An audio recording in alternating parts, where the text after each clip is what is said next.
Thanks very much for doing this, Kevin. That's okay. That's okay. I really appreciate your time. No problem. Are you still living in Ireland? That's right. Are you still living in Ireland? Yes, we've been living here for a good many years now, over 15, 16, 17 years. All right. Well, I'm not a new one, a newbie. Oh, so But you've been living here a long time. we just fell in love with it because I was doing a lot of work here a while ago. And sort of it gradually switched. When we first started coming here, I couldn't wait to get back home. But Mm, by the mm. time I'd finished working here, I didn't want to go back home. Yeah, yeah, yeah. I was just enjoying the vibe here. It's so different Yeah. to even at a work level, meeting people is so much easier here.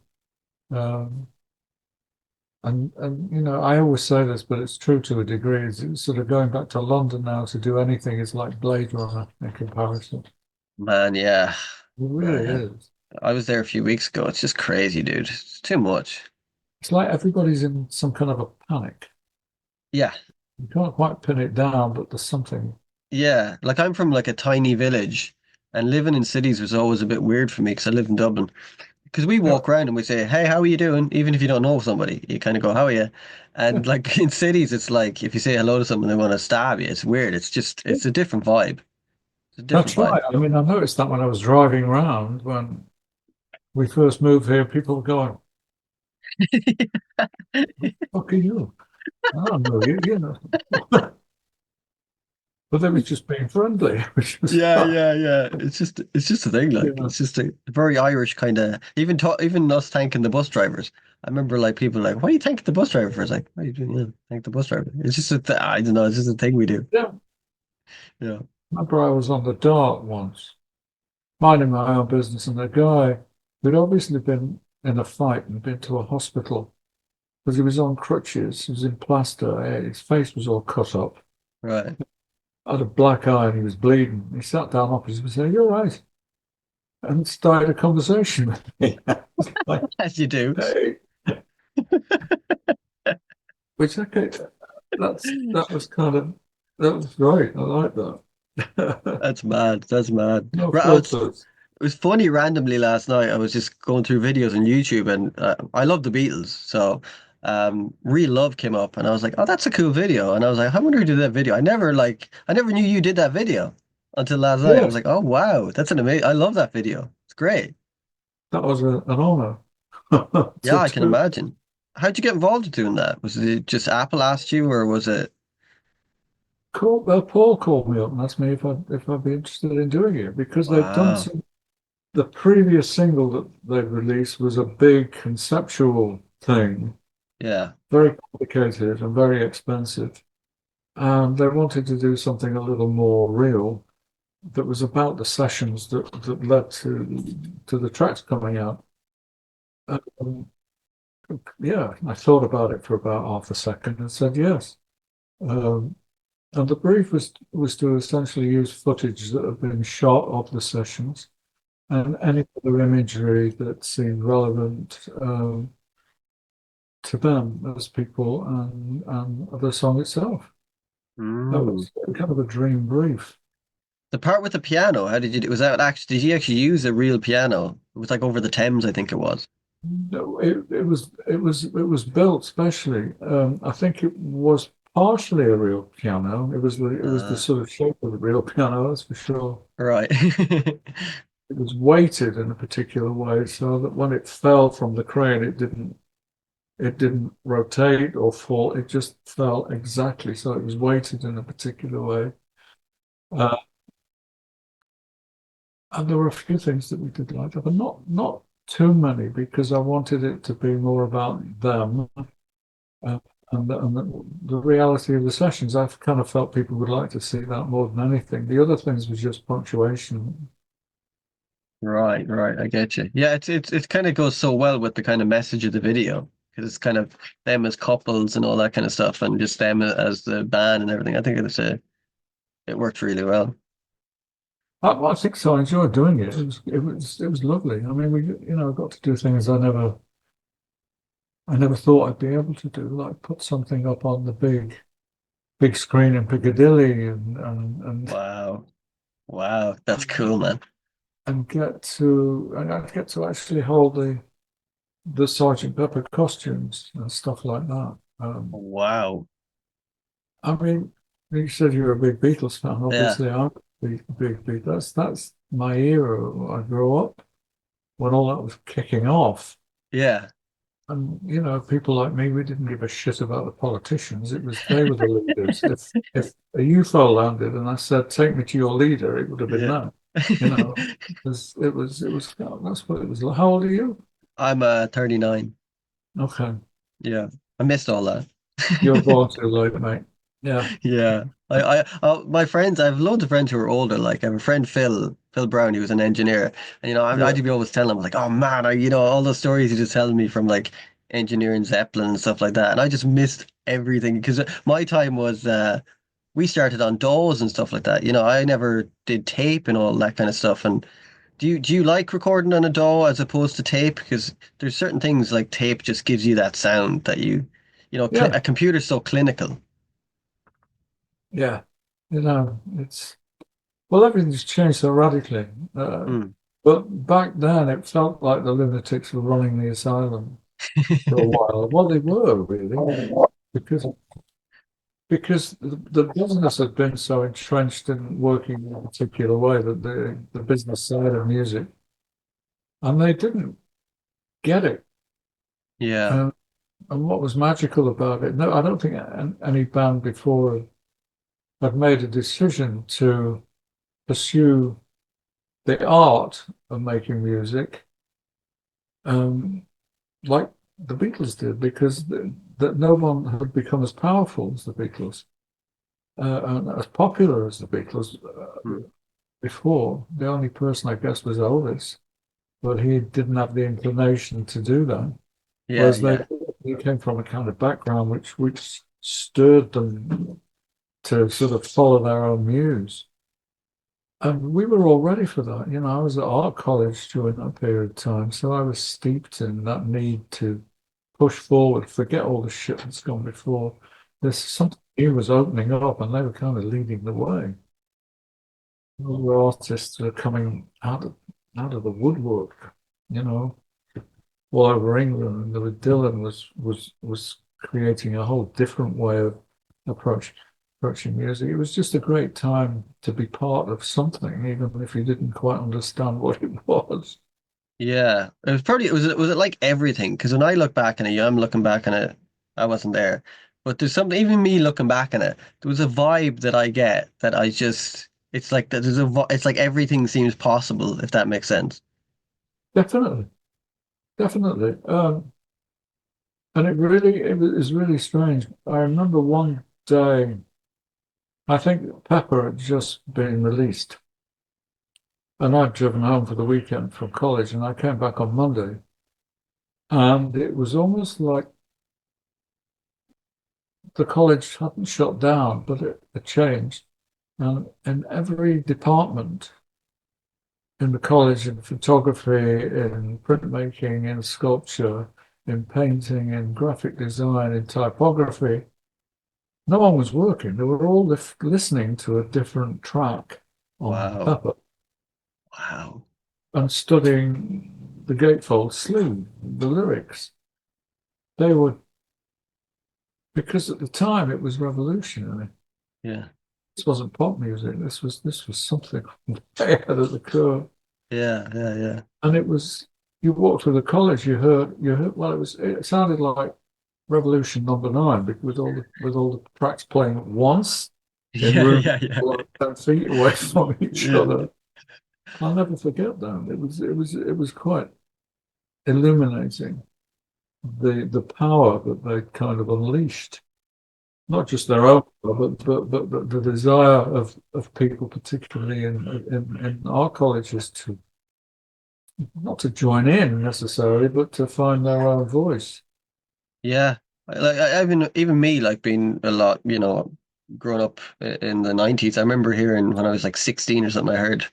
Tomorrow Never Knows, and I was like, what the fuck is that? I thought it was like a remix. I was like, where is that from? It was like, I was like, it sounds so, even today, it just sounds so, it's timeless. Like a lot of like it, Oh, that track is just amazing to me. Even the way it was recorded with the reel to reel tapes and, spinning things and the effects, it's incredible track. Like, I'm trying to think what it must have been like for the studio engineers who were working on it, because they yeah. must have, they're really cutting through it.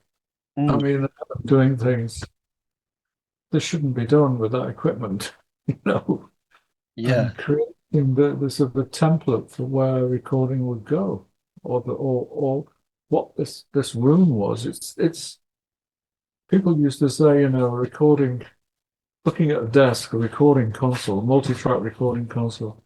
It looks like the flight deck of Concorde. That's what they Yeah. used to say to me, but it's true. I mean, that stuff is designed to take you places as well, and it looks like it is. Yeah. Yeah. Do you think also when because like now it is different when you're mixing because you mix with your eyes now and your ears, whereas probably years ago you mixed with your ears. You were like, people had to be on the console. Like I know there's that story of you when you were pushing up the faders on I'm Not in Love and stuff like that. It's more like tactile than doing it on a DAW. Well, that's something that I miss, and it's not just in sound but in vision as well. That the ability to touch what to actually physically have a connection with the material that you've made or making. Hmm. Um, I mean, I was a little late to the day to editing on film, and I'm glad I didn't particularly take to editing on film. Yeah. That was too close. This is a bit of skeleton. Forget it. Yeah. But editing on video, you have phases and you have buttons to press to cut between shots. There was a connection. You could make things happen. It Hmm. was it was a little bit closer to playing a musical instrument, which is I guess I suppose it's why it was came naturally. Yeah. It you want something to happen on the beat, you press that button and you pull this back and mix between one picture. But now I think you're right. Now it's kind of down to somebody else to do. If you're doing an online session with somebody, they program it and play it back. Is it any good? Well, it could be, try this, and then they reprogram it. And you've lost that sort of physicality, which is a bit of a shame. It's it's and it's happening. I don't know. I hate to sort of launch into a moan, but occasionally I see sort of ads online for new pieces of equipment or plugins. Um, uh, and what really pisses me off is that the way they pitch them at you, particularly the plugins, this plugin can give you access to 5 million sounds. It can do this, the other.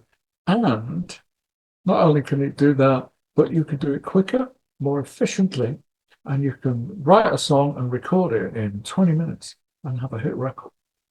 Now it's suddenly all about getting it done quickly and efficiently and being successful, as opposed to making the music better or expanding the music regularly. It's not about that anymore. It's about doing it, getting it out there, and letting people hear it up on YouTube. It's like, fuck off.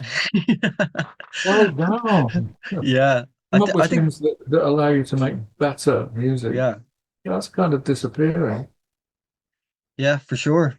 I think it's a symptom of our time though. It's like society's like that. People now are famous for being famous. They're not famous for doing anything. You're like No, they just don't do anything. And that no, that stuff can't last. No one's going to be looking at someone on a TikTok video in 10 years' time. They'll be listening no. to Led Zeppelin or the Beatles or your music. You know what I mean? That's art. That is I not art. know. I But I feel think like they've a co- Luddite saying it, but Well, I I think feel it. A lot of my friends feel it. Like I talk to loads of people and they feel it too. I think it's just I hope things might. go back because things are very cyclical. So I hope things people kind of start appreciating things that like even CDs. People hate. I love CDs still. I know people don't like CDs. I love CDs. I love vinyls because it's you can hold it and you can put it in. You can read the liner notes. Yeah. So that's what I think. It's just, but I think a lot of No, people think that I'm too. with you. I'm with you. I mean, everything else is more convenient, maybe, but it instills a certain way of doing things that I don't think is that healthy. No. I'll listen to something. All right, I'll go on Spotify. All right, yeah, yeah, yeah. I'll try Yeah. something else. Sort of devalues it. Yeah. Yeah. I totally agree. Totally devalues it because it's like music is now like McDonald's almost. It's just fast food that people consume. Yeah, I was reading something this morning that talks about what they describe as ghost tracks on Oh Spotify. yeah. Loads of them. I wasn't remotely aware of that, but that's all about profit share and not about music. It's Because Spotify aren't really a music company. They don't really care about music. It's not about music. no, And it's that's, about profit share. Well, they used to. I mean, I didn't feel that at the beginning, and I yeah. didn't feel about Apple at the beginning. It's just the way of the world seems to be heading in that direction. Um, Yeah. Yeah. Fuck It's a all mad, we do about it.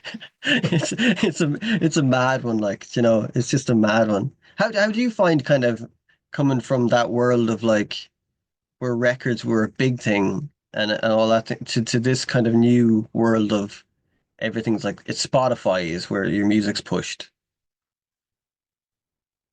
I'm not wild about it. I'm not Hmm. wild about it, but it's just very personal. It's just and there is an algorithm or two between you and whatever audience Hmm. you have. Yeah. Algorithm is programmed not necessarily for your benefit. It's programmed for the company's benefit. Yeah. Yeah. So you're only going to get plays if the algorithm says so, or the algorithm wants you to for whatever reason. It's that and the proliferation of AI, which suddenly seems to have exploded. It's attached to everything now. Yeah. Yeah. I haven't seen Do- it attached to any vegetables at the supermarket yet, but sure it will replace sriracha at some point. Mhm. I think it's like everything though. Like I mean, I've done little, I have to make music videos on my own because it's just me. So you're trying to make them interesting. I think if you use like, I think I did a video where it was like 10% AI and 90% what I was doing, and you can do kind of little interesting things like that. But I think when people use it and they're not using, there's no creativity on their input. But because it's all about the finished thing, it's not. I mean, I've seen there are a couple of artists that I follow that work in AI that I Hmm. follow on Instagram, and what they do is quite extraordinary.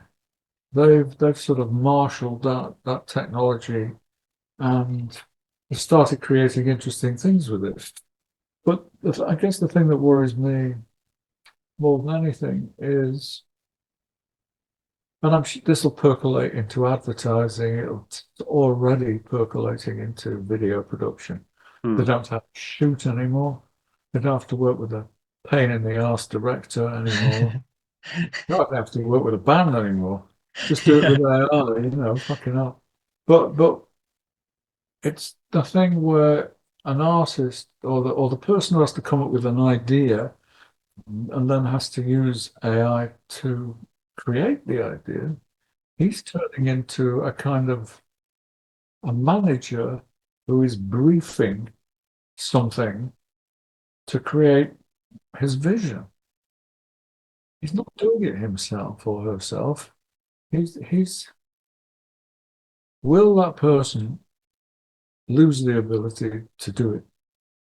Is my fear. Will you forget how to be this kind of an artist? Will you forget how to make music because it's now able to be done by this third party who isn't really anybody other than the machine. But if you talk to it right, it will kick something out that might be interesting.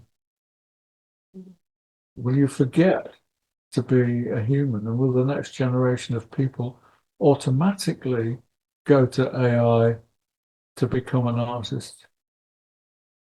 Can't do that with sculpture, although 3D printing, that's a form, I imagine. You didn't see that art sculpture, did you, lately? There's this art sculpture, AI art sculpture machine I think down in Rome, and it's literally can do uh the statue of David in 2 hours.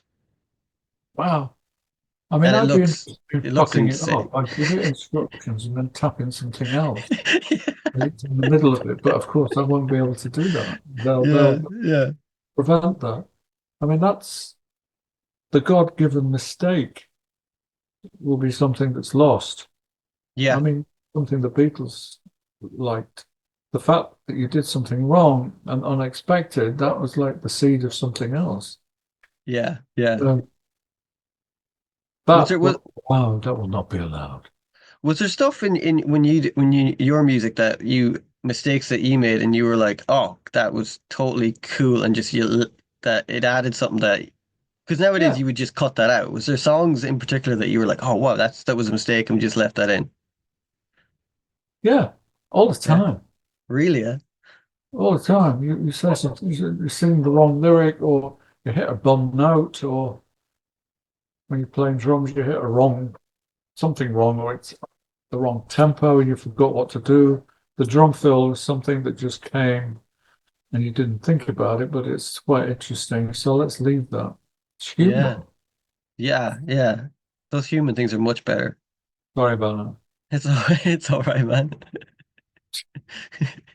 It's all good.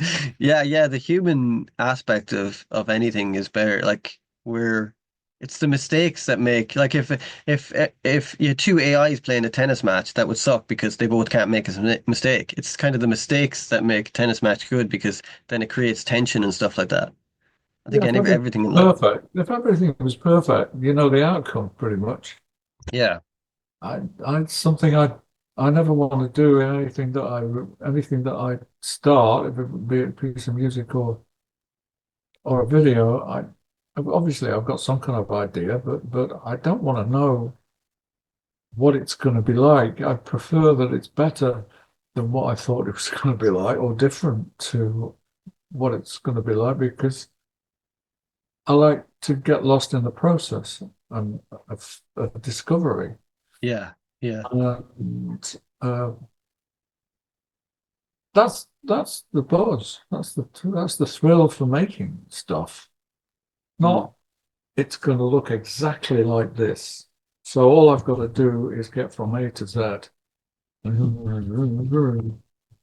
want it to look something like that, but maybe, maybe not quite like that. Yeah. Or sound like this. But obviously, there's no point in trying to make something. I don't know, how can I phrase this? I think my attitude, pretentious though it does sound, has always been make good art if you can. And by that I mean in my head, make something that doesn't quite exist yet.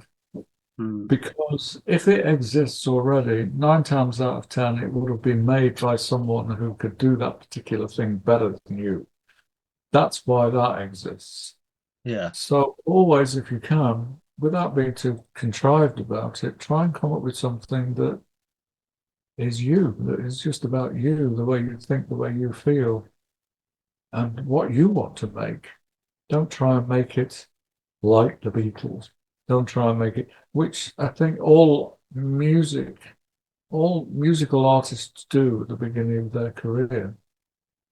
They have heroes, and I was as Mhm. guilty as anybody else. When you're young, oh, I love the Beatles. Scott, it's not proper music you're going to record unless it sounds a bit like the Beatles, is it? Oh, right, okay. And so you strive for that because it represents quality, but it's their quality, it's not yours. And that goes away after a bit because you will never sound like your heroes, Yeah. ever. But sooner or later on the journey, you will find something will happen, or you'll realise that actually I don't sound anything like the fucking Beatles, but it's not bad. Yeah. No, you know what I mean? That's where the excitement really starts. When do you It reckon you found that in your sound? found that in myself, and we all did that, on making the first 10cc album Right. because I think we'd had a hit record, and the label said you've got to make an album and you've got to get it out by blah blah. So we had to work very quickly. I think we had 3 or 4 weeks in the studio to both write and record an album. So fuck. Um, so we were on the curve. We were writing fast, and we wrote something, and then we recorded it, and then we wrote something else and recorded it. There was that sort of moment of pause where you assess it. There was no time for that anymore, Right, and so right. we were working intuitively. We weren't critics. It wasn't, well, it's all right, but that chorus could be a bit more beatly. No, all that was out the fucking window. It was purely because we had to get it done fast. And Uh, while we were listening to each one, we realized, well, that's interesting. That doesn't sound like anybody. And we thought that was probably a good thing. yeah, yeah. And it was losing that part of the process where you consider what you're doing and you have to qualify what you're doing. That was gone. I'll tell you what it reminds me of. Orson Welles said, what was the most important element you had during the making of Citizen Kane? He said ignorance. He said, I didn't really know that much about filmmaking. I Wow. didn't know what you couldn't do. So I came up with ideas that I wanted to see and found ways to do Yeah. it. Yeah, I get that. But you're not hamstrung by what other people do. You're completely free and you're driven by your own sensibilities. And so that was the moment where that happened for me. And I think it happened for everybody else in the band as well. Although it wasn't that obvious from the off. It was something that kind of percolated through the process that we found something that sounded like us. Do you do you think the pressure like that you had to get it done soon did it add to your creativity or did it matter? It did, yeah, it did. Well, it added an urgency to it. Uh-huh, I get you. I think a project expands or contracts into the time allotted to do it. Mhm. We didn't have a lot of time, so we did what we could to the best of our ability. We worked crazy hours, but we did what we did to the best of our ability in that space of time. Um, and if we did the same again, we'd probably consider it a little bit more, record it a bit better, but play a bit better. But back then, it was like, fuck, we're doing an album. Yeah. It was furious. It was furious, and we were very keen and ambitious, and so we just did it without thinking, just did it.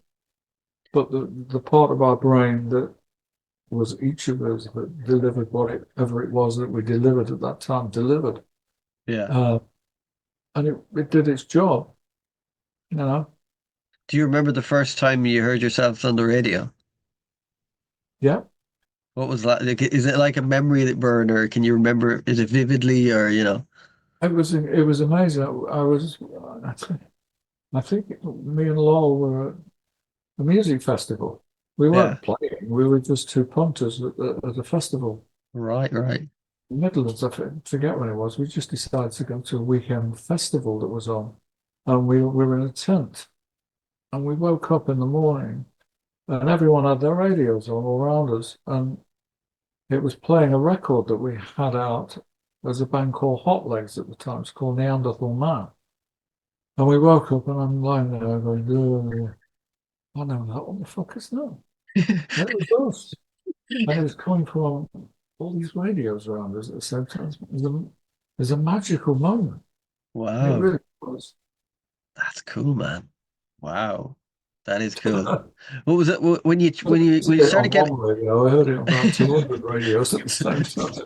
That's cool. When you got into the area of like you were charting and it, like getting like number ones and stuff like that, that has to be like just a surreal moment.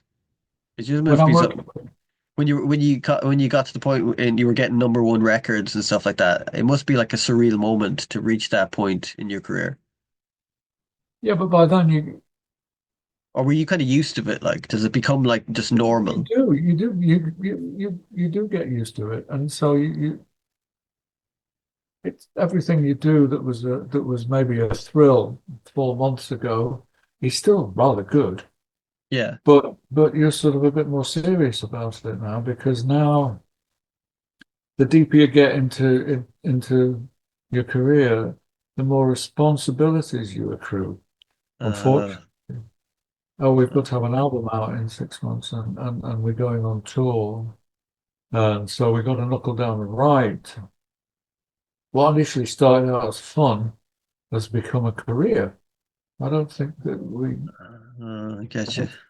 thought it was going to be a career, but it was. Do We've you got that. do you think that affects the way? Obviously, it obviously can affect the dynamics in a band, obviously, because you know once people get more money and they kind of go they do this, it's always going to affect dynamics and stuff like that. How soon do you think that those kind of things affect a band as a core? Because when everyone starts out playing music, they're playing it because they love it and it's fun, and then once kind of money gets involved and all that kind of stuff, it kind of starts to change the dynamics and things like that. Oh, it definitely does. It definitely changes, but it changes the relationships Hmm. between members of the band because you're spending a lot of time together, and after a while, you do start to piss each other off a bit, and you think you're the God's gift, or he thinks he's the God's gift. Yeah, yeah, yeah, yeah. That will, unless you're very balanced people. And you're young Uh, too. And when you're young, you know, you're young it's men. just It's it's a gig's fucking great, it's you yeah, just doing it because you love doing it, yeah. and then suddenly there's more going on than that. As I said, you've got responsibilities. People work for you. Hmm. Managers want their cut. The roadies need paying. Hmm. The driver needs paying. It's a whole different ball game. Yeah. And yeah, of course we change. I don't Hmm. think we changed in terms of trying to make good music, but the big change really was a point where we were due to make our fifth, or was it our fourth album? I can't remember. I mean, I was only in the band for. Shall I put a light on? It's gone very dark here. I know, same here. It's gone dark like really quick. Let me just go and put a light on. Hang on a minute. You're grand, man. Sorry about All that. good. It's getting back to what we were talking about before Mhm. about discovering who you are. What is your music? What is it that you do? We Mhm. kind of over discovered what it was that we were because we had a pre-production meeting, I suppose is what you might call it, to discuss the making of the next album. And it sort of went something like, well, okay, well, we need one of your sort of mad, complicated godly and cream compositions. We need like a love song, a bit like Not in Love. We need, like two or three rocky songs. And it was like, well, hang on a minute. We don't write to briefs. Yeah, I get you. It's like what we've done up to that point is we've given ourselves approximately 3 months to record an album. And the album essentially was what came out the other end of the 3 months. There was no Right. there was no limitation on how we spent the time or what the album should be. But now, of course, we had an audience. And Right. it was an attempt to quantify what the audience was expecting and would like. And we didn't like that at all. Yeah. That's essentially why we failed, So was really. it just you and Lol that didn't like it, or was the whole band didn't like that kind of thing? I was me and Lowell that didn't like it because we came from an art college background. That sense of of constantly trying new things Uh-huh. and, and not becoming part of a process that makes what you do rote. It's not expected. Yeah. That's Yeah. what makes it fun. What you do is not something. It's not something you should be doing. It's not why you're here. You want to make something that's going to be amazing, but on your own terms, not the audience's terms.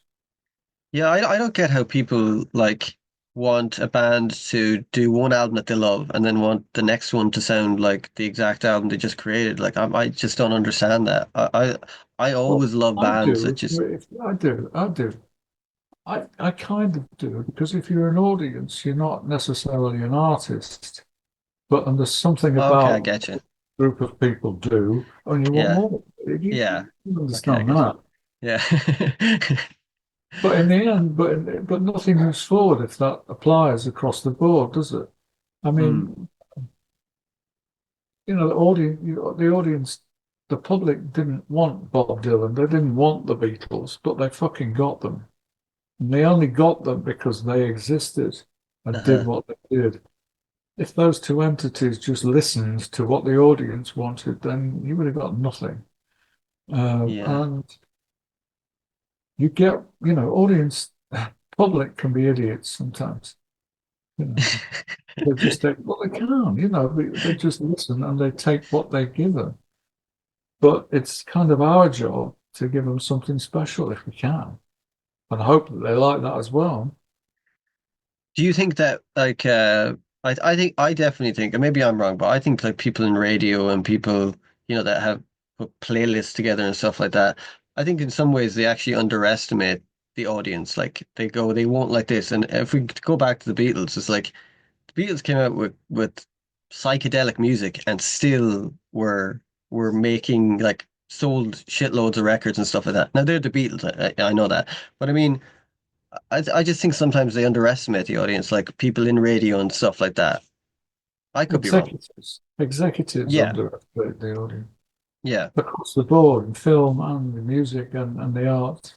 They're never going to bullet, but yeah, and it's a creeping disease. Mm-hmm. It's a Mm-hmm. creeping disease. That's what's so wonderful when the lunatics are running the asylum. You get an incredible variety of stuff coming out, and an audience will kind of get used to that flow. But as soon as the business begins to take over, it's, I remember there was the inkling of that happening towards the end of the 1980s and the beginning of the 90s in the video business. Mm-hmm. It was like, the powers that be had thought they understood why videos were so popular, and they were beginning to form opinions about it and saying, well, this particular group, you can't do a black and white film for this particular group. You've got to shoot in color. And there were the video commissioner was born, which was a Uh, new job, and their yeah. job was to control to a degree or to choose and filter the right kind of idea for the right kind of artist. And that by necessity was driven by the needs of the label. It's what we were talking about much earlier. Mm-hmm. And I a lot of the people I worked with weren't like that. The video commissioners were smart Okay. uh, and open to great ideas. But over the years following that, it's got worse. Videos don't count anymore. They make videos, but it's like the imagination element, the juice, the magic has sort of gone out a bit of it. It's almost like you do a video, but it doesn't matter what it is. Yeah. So, which is Yeah. great. As long as you Yeah. do one, it's all right. But you know what I mean? It's these elements come in to limit Mm-hmm. the creativity. Um, And they're always there, they never go away. It's just part of the reality of making stuff. Yeah. Do you think like labels, I think labels nowadays they're so focused on short term. You know, they don't focus on even the film business it's like they focus on short term. Like I seen a movie last night, Godzilla minus one. I don't know if you've seen that movie. No. It's made by a Japanese guy. He li literally did the effects by himself. I mean, dude, it's incredibly shot, incredible movie. The story of it is brilliant. And then when you see what American American Godzilla movies are just like trash and Hollywood blockbustery, this one has like a really cool story to do with it's basically to do with during World War II, kind of that concept of Hiroshima and stuff like that, and Godzilla. It's a really amazing movie. Like it's Oh, sad as well as like I got sad at some of the parts. But it's the way it's shot. It's so shot so beautifully. You could tell someone was a great cinematographer and stuff like that. And like these new movies, even the way they're color graded.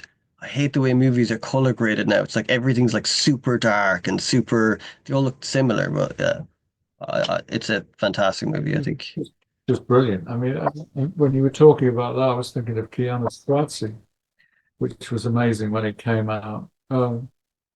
Just there's kind of got to be a balance between the sort of the obvious and the less obvious, and that keeps going. I mean, in the 70s there was a good balance. I think people like Scorsese uh, doing these strange little but hardcore, edgy films, and that Yeah. became very popular. And he became very popular because he's a great director, and the Mm. same with music. It's always swinging one way or another. You know, Yeah. it, Yeah. uh, the scales are always going like that.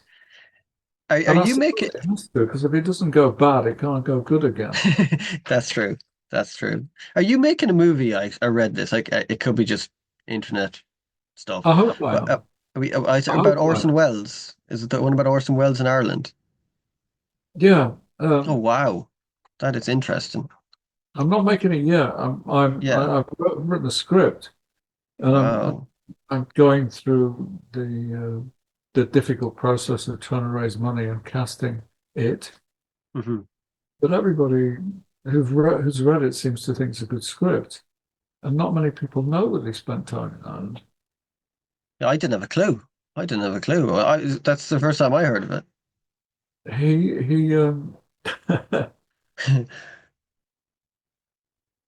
He he sort of went on what was a sort of like a gap year around the world.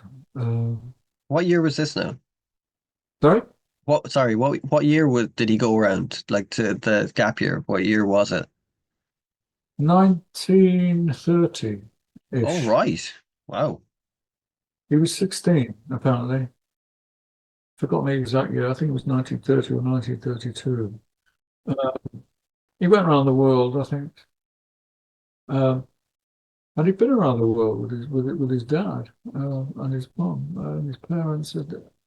He was quite erudite. He was quite smart, but for some reason, he got off the boat in Galway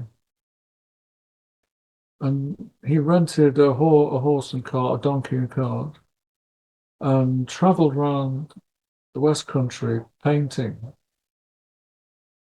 Um, Not very well, apparently. And he met somebody along the way who was also an actor who worked at the Gate Theatre. And they got quite pally. And so Orson was told to look him up if he ever made it to Dublin, which he did. And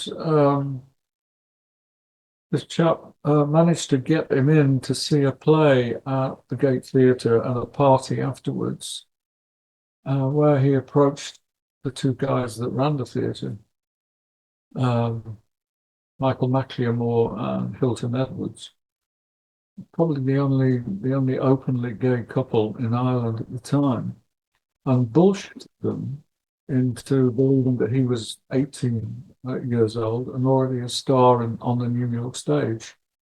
and they were impressed by him, and they gave him some small roles and ended up in a lead role in a controversial play called Jew Sus, which was something else.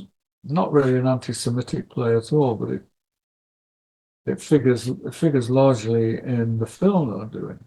Um, and that was his first professional engagement as an actor. Theatre. I don't know. I'll tell you how it came about. My wife found a small article, a short article in the Irish Times. In that big an article, and I didn't know about it. It just she knew there was a film in it. Yeah. There was a Wow. film, and And when you so when I've you're got ri- my speech ready. when And you're writing are you writing it as a screenplay or did you write it as is it like written as a book? And do you, when you're writing oh these no, I things wrote it as a as screenplay. a I wrote screenplay? it so I could see it. I had a particular way of looking at it. Okay. Um, Do you see and like do you see the like when you're writing it as a screenplay, are you writing it but looking at scenes as you're writing it, or are you just writing it?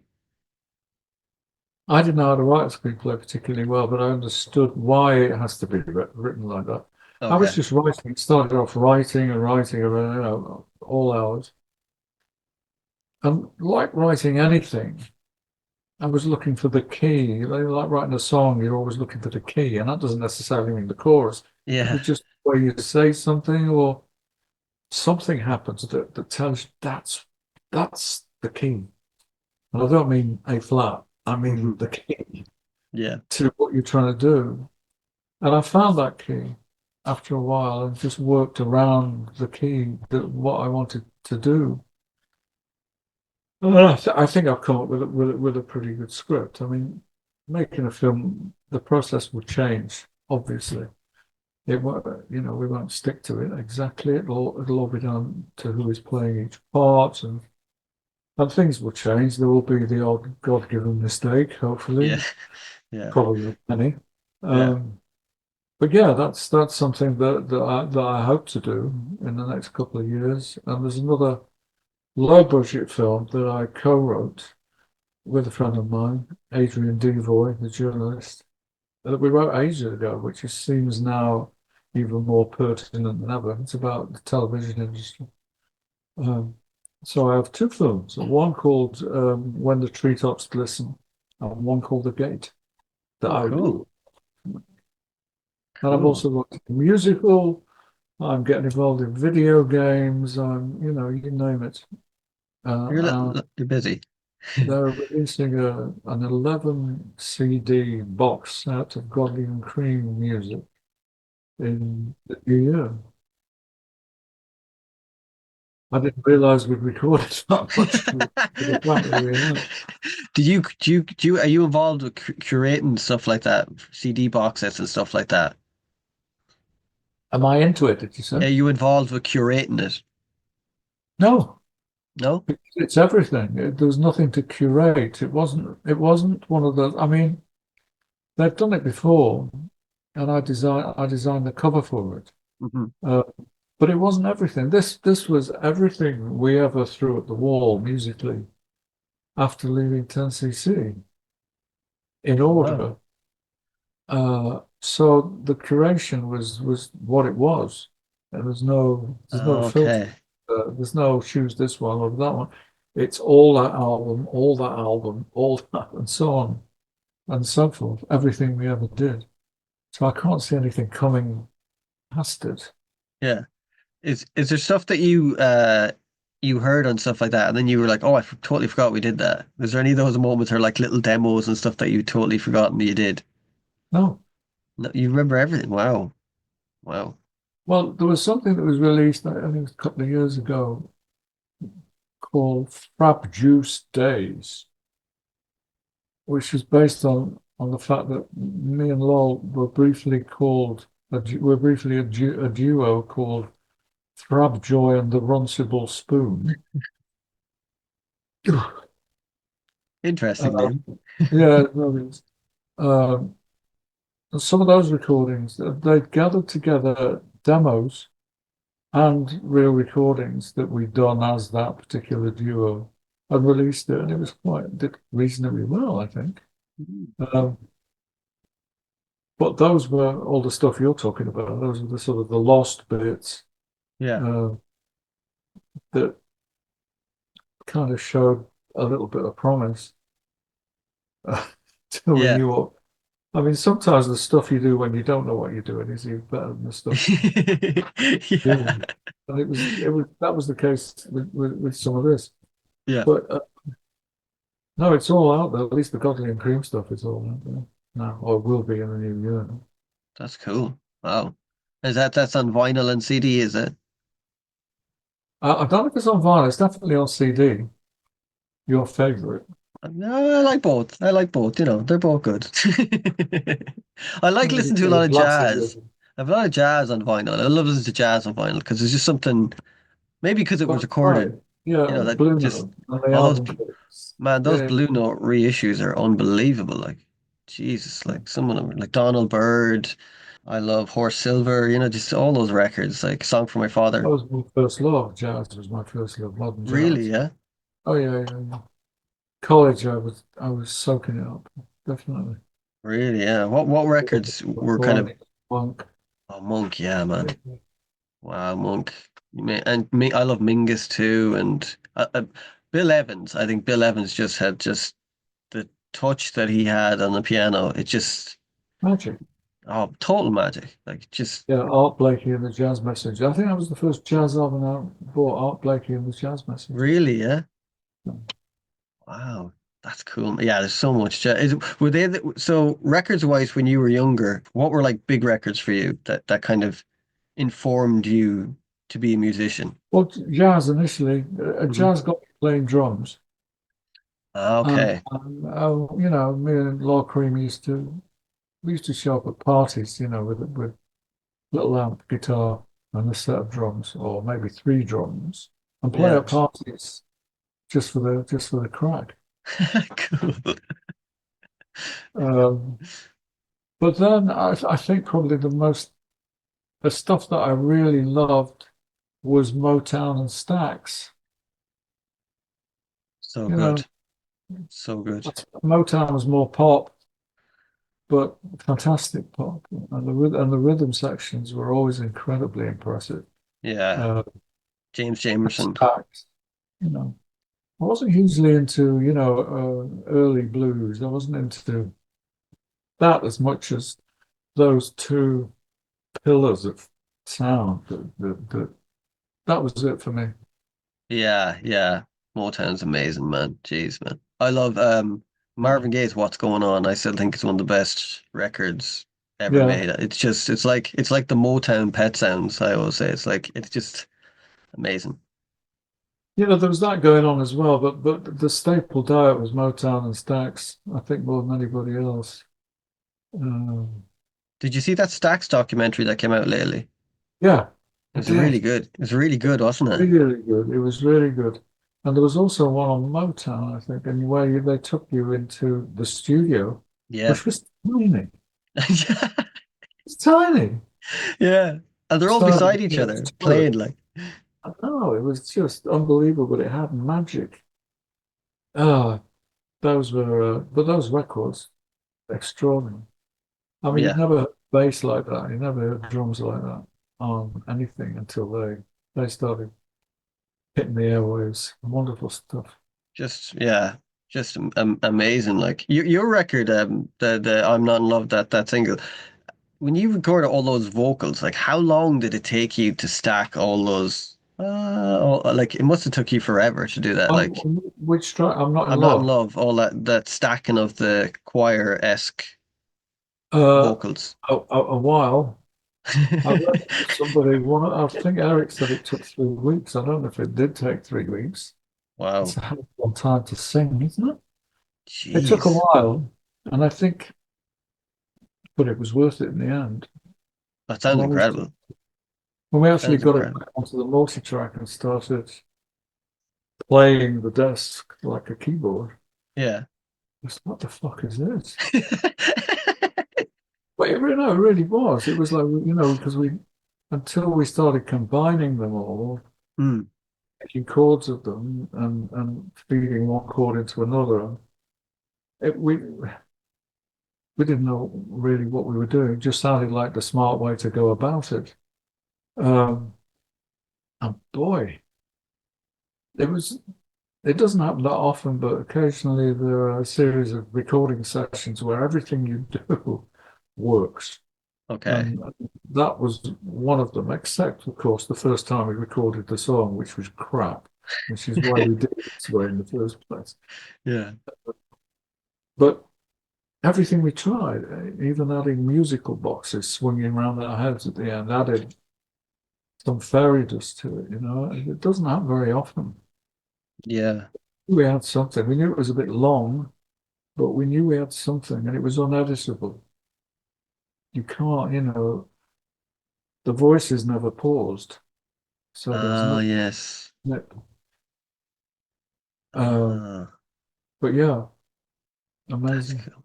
That's cool, man. Like just there's some songs there, like that must be cool to have a song that's like it's like a timeless song. Like it's a I think people who are like really interested in music technology can go appreciate it as much on a term of a recording as well as people who just like music. It's got all those kind of aspects of it. It's a Yeah, really interesting like production song and it's a really great song also. So it's like it kind of yeah, gives that it's a twofold of things and I admire about like that's what I love about the Beach Boys too because it's like on a technical level it's like there's modulations and all this kind of stuff but you could listen to God Only Knows and it just flows and stuff like that and I always like songs that are like they're multiples of things if you know what I mean yeah. It's, so but I don't think it would have turned out as well if we would have had access to things like a Fairlight or a right syntonic. right If we would have had access to those, it it wouldn't have turned out the same because it would have been too easy. Part of the process of having to physically stand there and sing for however long it took to create all the notes in the world yeah um, was part of it. It was like, we were inventing something and we had to invent the tools to record this thing with. Now the tool it's all in there already. You just have to dial in this, that, and the other, and there it is. It's not the same. If you've had to sweat to make this thing, it's in the groove, it's in the sound, it's in the soul and the DNA of the thing. yeah yeah I totally agree with that I think because when you hear like AI songs come back to AI of famous artists it sounds like it, but it sounds shit. Like you know what I mean? It's not that it sounds shit, but there's no soul. There's something so soulless when you hear those AI stuff. It's just I can't put my finger on it. It's like when you see it's like CGI. I hate CGI, but I love practical effects. Both Right. of those are not real, but that seems real and that doesn't seem real. Yeah, I know. I know. It's and it's getting worse with AI. I know when something is AI. I can tell. It's like you could tell the difference between something shot on video and film. Yeah. Because video looks like shit. Yeah. The original analog video looked like shit. Yeah, yeah. Like even like stuff like The Prisoner still looks amazing because it was shot in film. Like that Yeah, just looks incredible. And then it's you see some great. of these The BBC idea was shows. great, and he was great, and the whole thing was great. It had mystery to it, it had everything. Oh, you like The Prisoner, yeah? Yeah, I missed it. It was so good. And So I good. forget what the ending was, but it was like, what? The ending is mad. Like the ending is mad, but It was it's basically experimental. yeah, it's an allegory in a lot of ways, It's kind of like I don't think he was able to end it, which is kind of I'm fascinated by that show. I just think it's such a show of the time because it's all about surveillance and Yes, way yourself ahead of and the time, way ahead of the time. And yeah also the fact that it was the same character that came out of the series, was it Danger Man or yeah something? yeah John I mean, Drake some kind of a not a spy, but some kind of espionage vibe. Um, and it was the same character, but in this new thing. That's what was great. Did you Yeah. ever, were you aware of a series called The Strange World of Gurney Slade? No. No. That was equally surreal. Okay, I definitely got to check that It out. was starring and written by Anthony Newley. Oh wow. It was a completely insane, surreal, mental, but wonderful for existing at that a similar period of time, maybe a little Wow. earlier. Strange World of Gurney Slade. I got to check that out. I don't know if it's still out there anywhere, but It's I probably should. I somewhere. mentioned this. It must be somewhere. Do you like things like Twilight Zone and stuff like that? Yeah, the Yeah. original.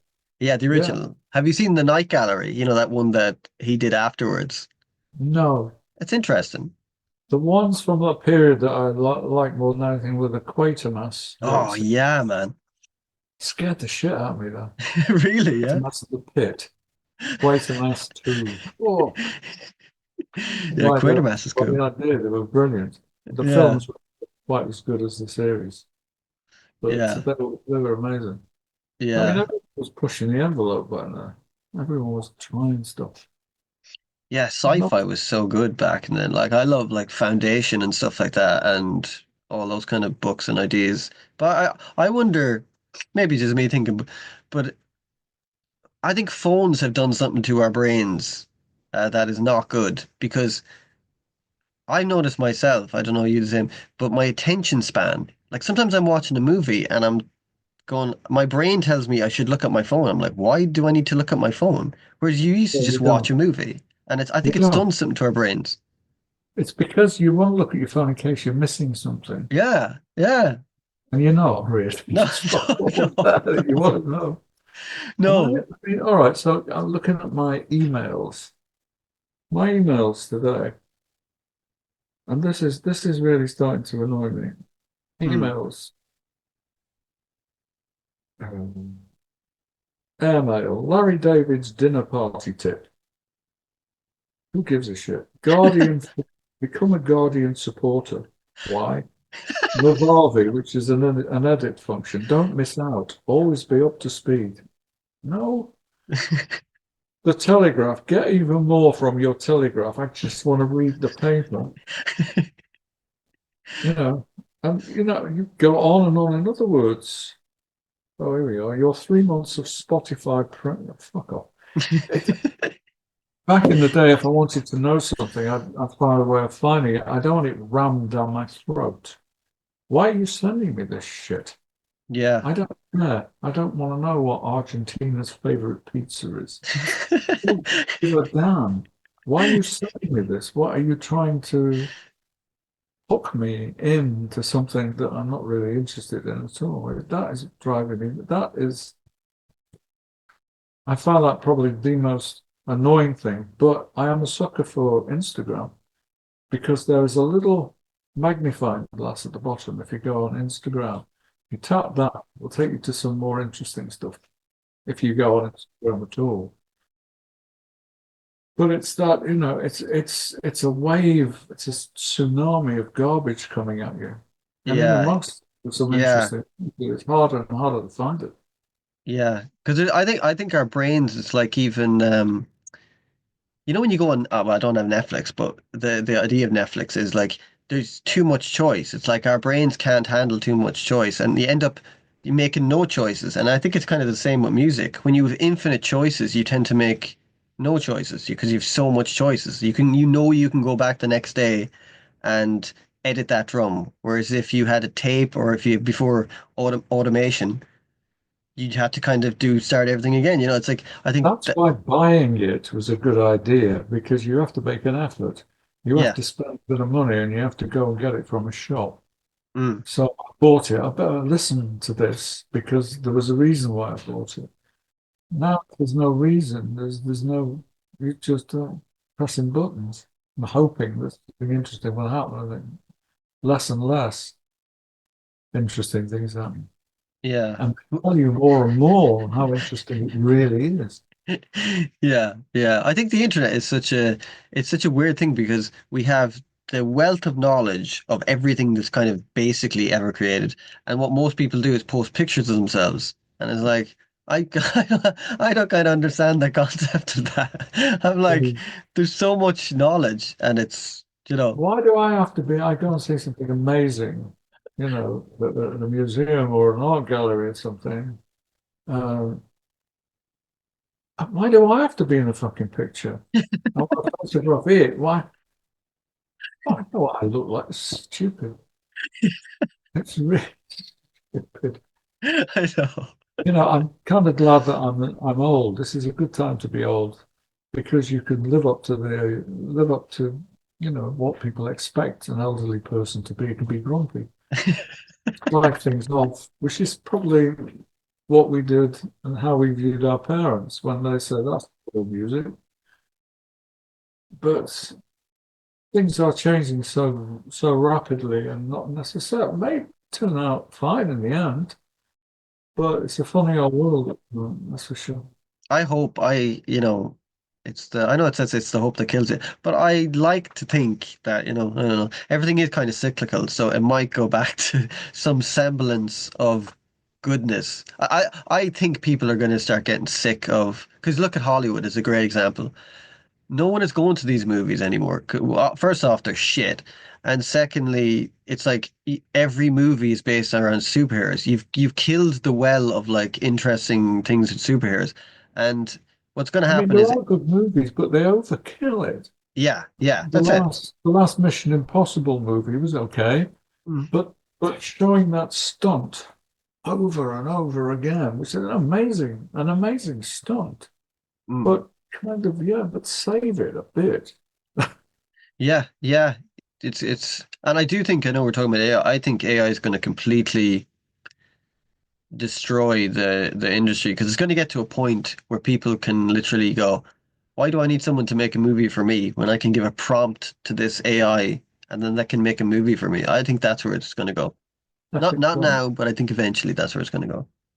I think what will happen is people won't be affected by anything that's made anymore, and somebody or a group of people will rise up from that will start doing something meaningful again. It always happens that way. If we still have brains by then, allowed to think by then. Yeah, yeah. Your Orson Welles movie that you're doing, if you get around to it, are you going to shoot that in black and white, do you think? No, I don't want to copy Orson Welles at all. I don't want to do that. This is about Orson Welles. It's not. I'm not aping him. Um, I learned a lot from it, but I don't want to do that. I mean, they did that with Mank, didn't they? Yeah, yeah, But it's too. It's like for me, it's too obvious. yeah, So yeah. why do I want? I might do something else, but not that. The ideas that I have are for the performances and the environments and the way I present his story on the last night of his life, Are going you go back to the are you sorry to interrupt you. first thing that he I'm did. sorry. Are No, you sorry, gonna yes, I was like are you gonna score the movie? no, No? no. Have you someone in mind you're gonna get or do you kind of is it gonna be I haven't got the tools or the way of thinking about it, and it's too much. I don't want to have to do that. It's too much, and there are a dozen people I can think of who can do a okay. full job and relate to what I'm trying to do to me. The gizmo, how did you come about with that? That that is an interesting instrument or device, well, I should say. it was okay. So we're working in Manchester, and the first in the only real studio in town. And if you wanted real strings, a real orchestra on Hmm. your, you had to hire the Halle Orchestra, which is really the only orchestra in town, and then you have to explain what you want and to to an arranger and hope he comes up with something good. And then you have to have a session which is very tightly run with breaks during the session. It's not conducive to a natural organic recording process at all. And there were things like the mellotron around at that point. And Yeah, yeah. just one day we thought, well, bloody hell, a guitar is a stringed instrument. Is there a way that we could bow the strings in some way to make it sound a bit like an orchestra, or cello, or a viola, or a violin, or something? So we thought there must be. So we I think we gaffer taped Lowell's Stratocaster to the wall or something, and we stuck an India rubber on the end of an electric drill and Mhm. held it against the strings. And it made the most god-awful noise, but for about 5 seconds, Yeah. there was some promise that this might actually work. Okay. Um, and the idea was essentially just to give us a tool that would work with the guitar to make string sounds. That was all. That was all it was about. And we hooked up with the Manchester College of Science and Technology, and they built us a prototype. Once we figured out what we should do, but it was eventually produced. It did actually come out on the market in America as the Gizmotron. But with the moment, um, real, synthesizers, cheap synthesizers were becoming popular at the time. And this was like something botched up after a drunken night out by Leonardo da Vinci, you know. And it didn't perform perfectly every time you played it. It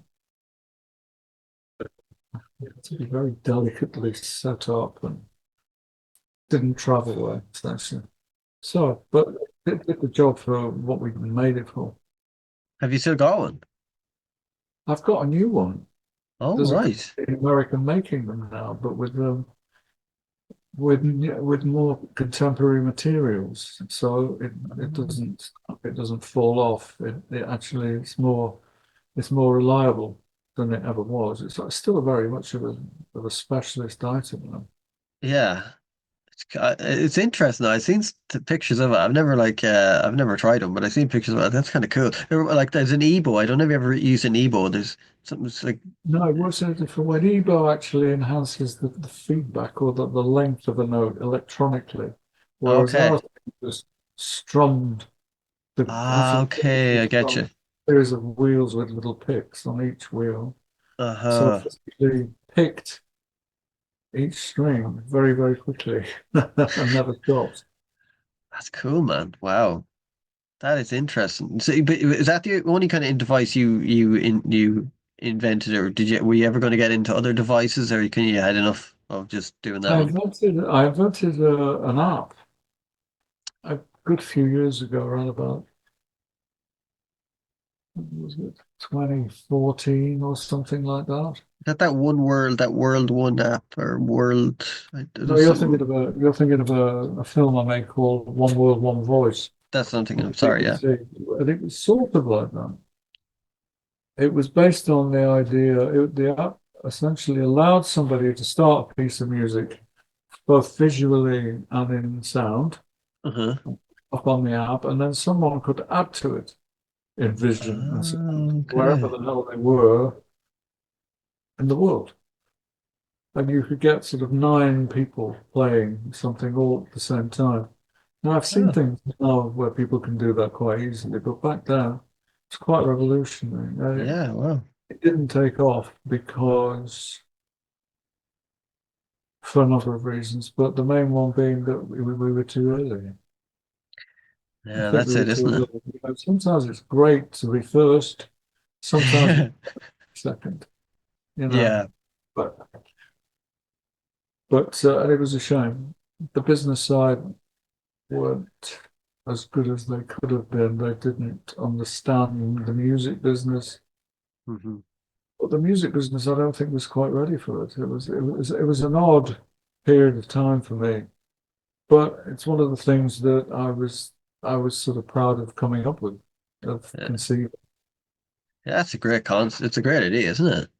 And I've seen things that use that exact same idea now. Like some dough company kind of very similar, use like a thing with a dough where people can kind of create recreate stuff online together like that. There's a specific company that use stuff with dolls and stuff like that. So Yes, yeah, I remember that. I remember that. It was sort of graphic images as yeah, yeah, yeah, yeah, put it briefly. yeah, Yes, yeah, I mean, Nino's very good. He's very clever and very ahead of the game. Um, no, I admire what he does. yeah. Before I let you go, your new music, what are you working on, new music wise yourself? Uh, I've spent the last 2 years or so writing a quite political piece. I wouldn't call it a musical. I don't know what it is. Um, with an American classical composer, a guy called a wonderful composer called John Califro, who works out in New York. And we've been writing material with the working title of America, What the Fuck? And it's it's been about what's been going on politically and how everything is just nuts in America. Everything is divisive, everything is divided. And it's sort of a takedown of the right wing. Um, Other than that, I've just written a new song with and recorded a new song with Graham Gouldman, strangely enough. Oh wow, that's cool. Yeah, so that might see the light of day at some point. I mean, we Wow, recorded some songs back in 2006, and we called ourselves GGO6. We recorded 6 songs and we just put them out online. It was unfinished business because we didn't write together much in 10cc, but that yeah, was fun. And this is rather good, I think. Um, and there'll be more, I'm sure. I still get excited by doing what I do. It's nothing is a, I've been lucky. I've never worked a day in my life.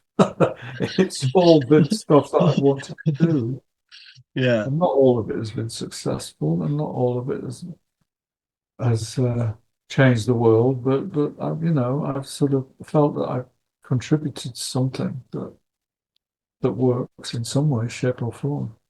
I hope yeah. to continue doing so. When You you know, and him write together, do you like slot straight back into place? Is it natural, or there's no like yeah, real really, yeah, yeah? yeah. It's like riding a bike. No, You that's cool. fall off immediately, and then you pick yourself up, and you remember Yeah, what the muscles do, and it's part. If you work with somebody, or you work on your own, or whatever it is you do, but you're working in some creative medium or discipline, it's like breathing. It's like blood. It's without it, you're not quite yourself. If you're not able to do it, you're not quite yourself. I feel sorry for Phil Collins at the moment. He can't play drums anymore, yeah, really. It's been yeah, really difficult, yeah, really hard. I mean, I'm not as fit as I used to be, but I can, still whack something. yeah. Mm. But it's part of, I mean, I see you've got a kit there. Are you a drummer? No, but I play. I wouldn't call myself a drummer, but I can play. I do play.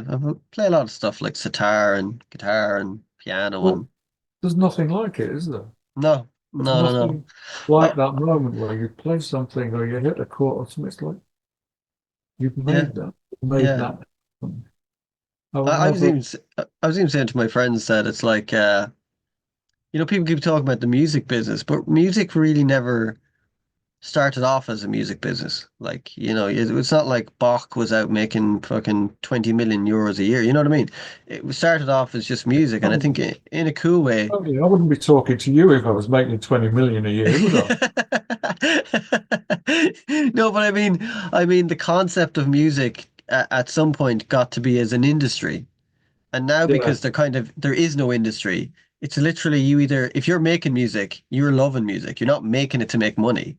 It's because there is no Oh, fucking money some in it. people. I'm sure some people do. Some I'm people sure do, some yeah. people do. Some people think like that. Yeah. I mean, I think Bowie summed it Yeah. up Well, he said when he was making music, he's purely a musician and a composer. When it's made, he becomes a businessman. And that's smart. You know, two things, whether you like it or not, do go hand in hand together. And he knew what he had. He knew the appeal that he had, I'm sure, and had an idea of how to make the most of it, which is Yeah, fine. yeah. But not when he was making the music itself. The music ruled. Um, And he made his worst music when he tried to be commercial, like that Tonight and stuff like that. It was terrible. Like the 80s was not a good Bowie period, and that's when he made the most money, you well, know? you can't not Bowie. There's Oh, no way. I love Bowie, You man. can't knock it. I love But Bowie. Black Star is like, I think Black Star might be his best record. I think it's fucking amazing. His last record. Just oh, like it's what a, so great. It was so great. I didn't suss. I don't think anybody sussed until we were told what it was. There was something going on, something dark happening, but nobody sussed that. I mean, I know he hadn't been well for a while, but there was nothing to tell yeah. you. Did you know him, or did you just kind of know him to talk to, or was there anything you didn't have I any met him a couple relationship of with? times, but no, I didn't. I would have loved to have done some video work with him, but no, I mean, unfortunately not. I mean, I've been lucky enough to meet a lot of people who I admire Yeah. throughout my life, which has been a buzz. Um, but no, he's one that I met, but I never had the chance to work with, which is a shame. I would have loved Yeah. to with the Marvin Gaye. I would have loved to do something with this, that, and the other person, but Mm. I'm I'm cool. Yeah. I'm You're happy good, with man. what I did. You're good. Yeah. Thank you so much, Kevin, for your time, man. It's been awesome. Sorry if I rambled on too Oh, much, it's but it's okay. It was a good conversation. So great, man. Thank you again for your time, and have let me a know. Let me have know a happy Christmas. when it's up. I will Will do. you? I will do. I will do. Have All a right. have a happy Christmas and a lovely New Year. And to you. Cheers, brother. Bye bye.